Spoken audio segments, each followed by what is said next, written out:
تو انسان کی ایک فطرت رہی ہے کہ انسان اپنے معبود کے لیے عقیدت میں، نظر و نیاز میں اور آفت و مصیبت سے بچنے کے لیے ہر دور میں قربانی کرتا آیا ہے۔ قرآن نے کہا وَلِكُلِّ أُمَّةٍ جَعَلْنَا مَنْسَكًا، ہم نے ہر امت میں قربانی رکھی۔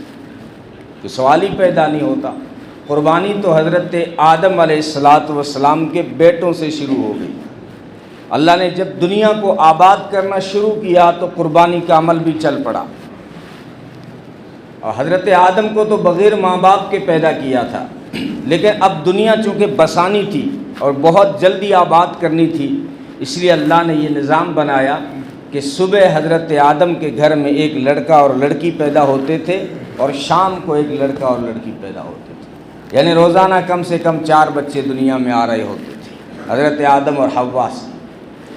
لیکن اب نکاح، کیونکہ ایک باپ کی اولاد ہے نا، اب ان کے نکاح کیسے کریں گے؟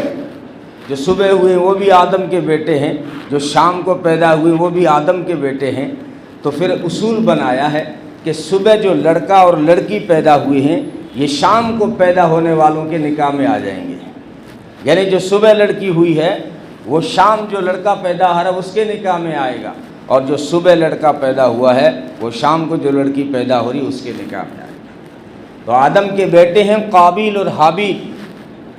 اب یہ قابیل اور حابیل، ایک صبح پیدا ہوا تو دوسرا شام کو پیدا ہوا ہے، ان کے ساتھ میں ایک ایک لڑکی پیدا ہوئی ہے، لیکن جو قابیل کے ساتھ میں پیدا ہوئی وہ خوبصورت تھی، اور جو حابیل کے ساتھ پیدا ہوئی وہ خوبصورت نہیں تھی۔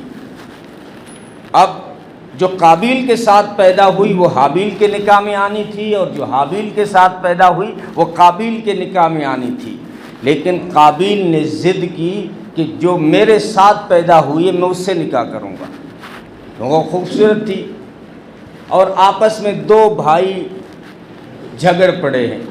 دنیا کا پہلا جھگڑا 2 بھائیوں میں عورت کی وجہ سے ہوا۔